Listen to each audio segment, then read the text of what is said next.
संस्था की सहयोग करता है।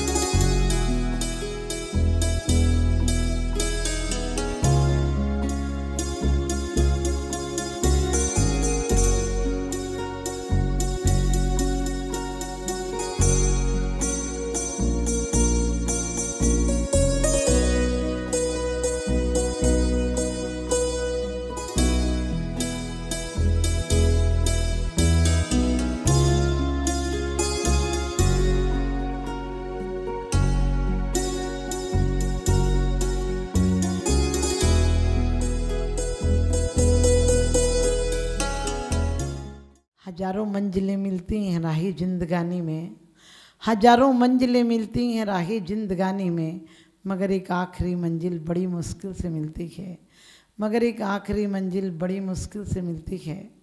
वास्तव में जीवन में आदमी सब काम करता है, सब धन कमाता है, लेकिन अपना धन गंवाता है, अपना जीवन गंवाता है। और अपना जीवन पाना है यदि इंसान को, तो अपने जीवन को पाने के लिए उसे चाहिए कि अपने लक्ष्य को पहचाने।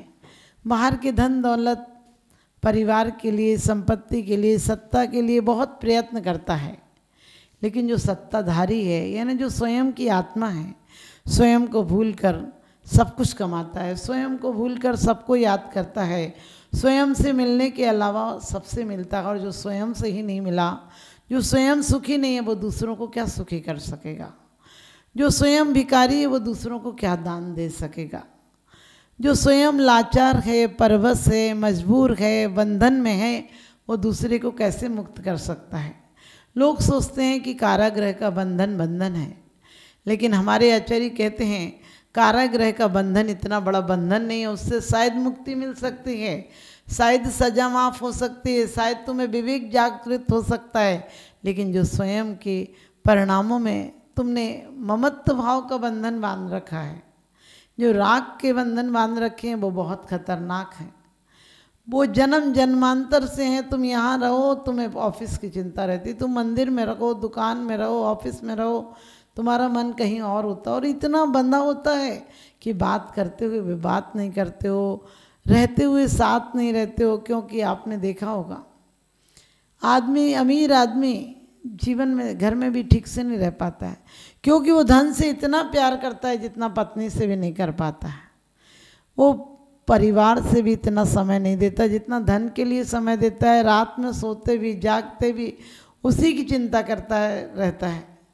एक पत्नी के गले में दर्द था, पति ने सहानुभूति में कहा कि तेरी गले में तकलीफ़ है, बहुत खांसी उठ रही है तुझे, मैं कल तेरे लिए कुछ ले आऊँगा जो तुझे आराम हो जाए। पत्नी बोली वही वाला हार ले आना। आप समझ गए, पत्नी के गले में दर्द हो रहा, वो नहीं देख रही, हार ले आना। उसे हार नजर आ रहा है, क्योंकि भिखारी को संपत्तियां दिखती हैं, महल दिखते हैं, सोने चांदी दिखता है, और भूखे को होटलें दिखती हैं, रेस्टोरेंट दिखते हैं, और अनाज वाले को अनाज की दुकानें दिखती हैं। इसी प्रकार से सावन के अंधे को कछु न सुहाए, जिधर भी दे देखें हरोई नजर आए। अंधा, सावन का अंधा यदि कुछ देखता भी है तो उसे हरा, सावन में यदि गधा अंधा हो जाए तो उसे हरी हरी घास दिखती है। इसी प्रकार से आदमी मंदिर आता है, जहाँ भी जाए वो परिवार के लिए जाता है, उसका परिवार दिल और दिमाग से एक सेकंड को भी नहीं होता है, हटता है। क्योंकि लोग सौत से जलते हैं, लेकिन मैं कहती हूँ संपत्ति, सत्ता ऐसी सौतें हैं जो कि तुम्हारी ज़िंदगी में अपनी पत्नी के साथ शांति से नहीं रहने देती हैं, अपने बच्चों से प्यार नहीं करने देती हैं। आपने देखा होगा ज़्यादा धनवान व्यक्ति भी ऐसा विक्षिप्त रहेगा अंदर से, उसे खोल कर देखो, जरा सी परतें हटाओ, इसमें घाटा हो गया, ये बिजनेस डालना था, ये करना था, वो करना था, पूरे टाइम लगा रहेगा। और जबकि कहते हैं कि हमारी आत्मा का प्रयोजन क्या है, स्वयं को पाना है। कभी कभी लोग संतों के पास जाते, बोले आप अकेले थे ना तो हम आ गए। हमने कही हम अकेले नहीं थे, अपने साथ थे, तुम क्यों आ गए।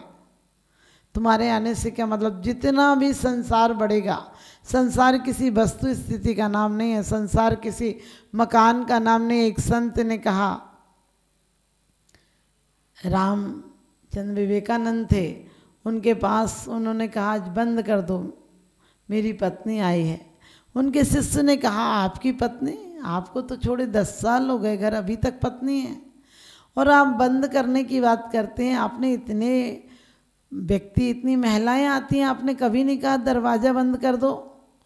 तो उन्होंने कहा नहीं अच्छा नहीं लगता। उन्हें अच्छा क्या, आपकी नज़र में अभी तक पत्नी है क्या?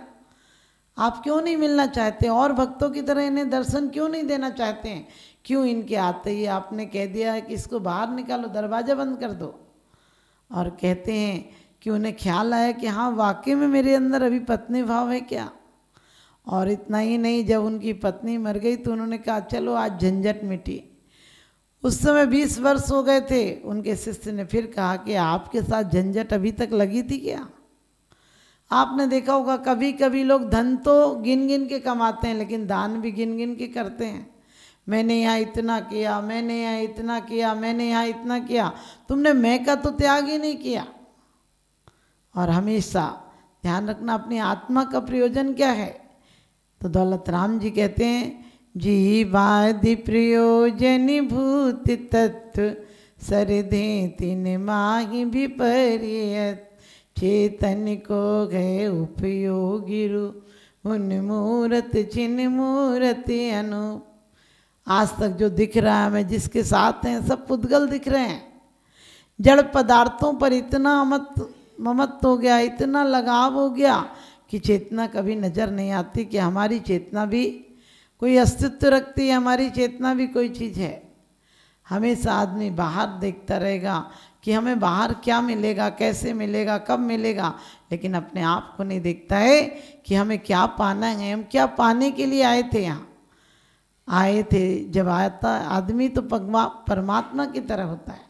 जब संसार में पैदा होता है तो परमात्मा की तरह होता है, लेकिन कुछ दिनों बाद आदमी बिल्कुल पतित होकर मर जाता है, नरक पैदा कर जाता है। नरक कहीं बाहर से नहीं आता है, नरक अपने अंदर से आता है, कसायों से आता है, आसक्ति से आता है।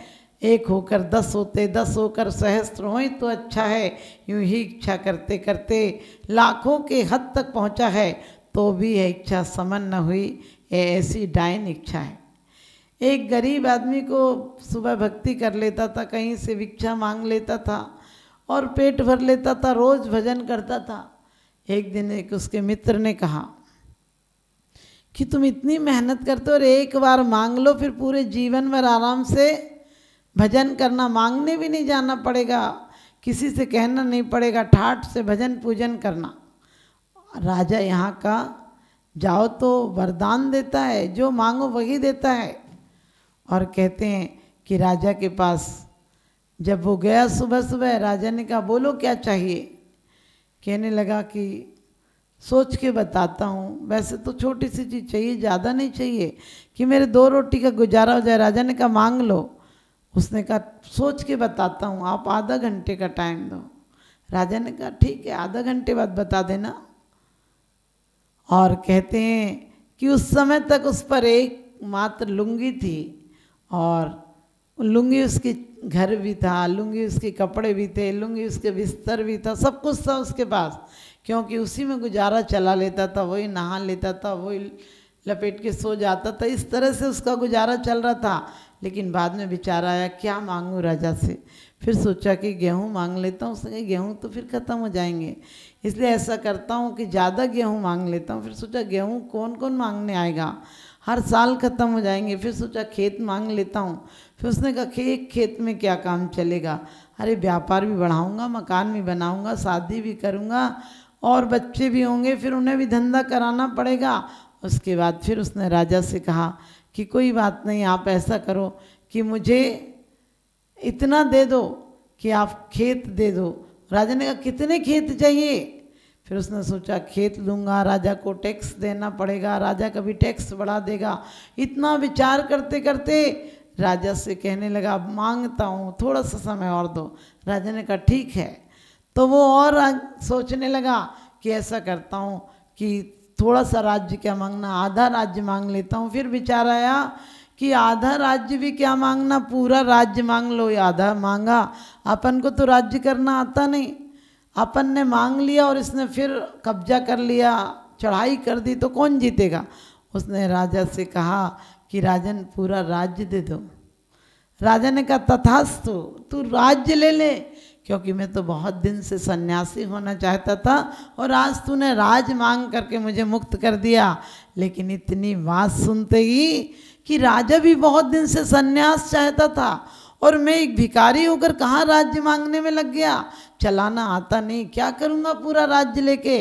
भिखारी पैरों में गिर गया और कहने लगा राजन गलती हो गई, मैंने देख लिया कि मांग तो कभी पूरी नहीं होती है, सब्र करके देखो तो जरूर कहीं पहुंच जाते हैं, आपका राज्य आप रखो।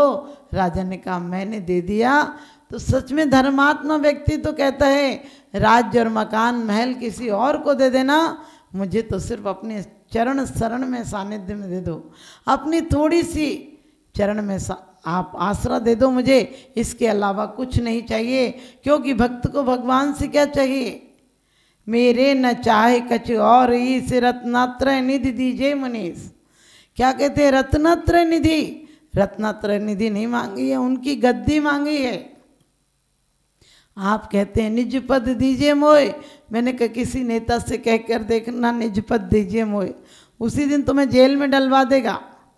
लेकिन तुम भगवान से क्या मांगते हो, आपने भगवान के दरबार में जाकर कितना धोखा देते हो, घर परिवार के लिए लाखों रुपये खर्च कर लेते हो और वहाँ पर जाकर देखकर सारे नोटों में से जो फटा टूटा सा वो डालते हो। संस्था की सहयोग करता है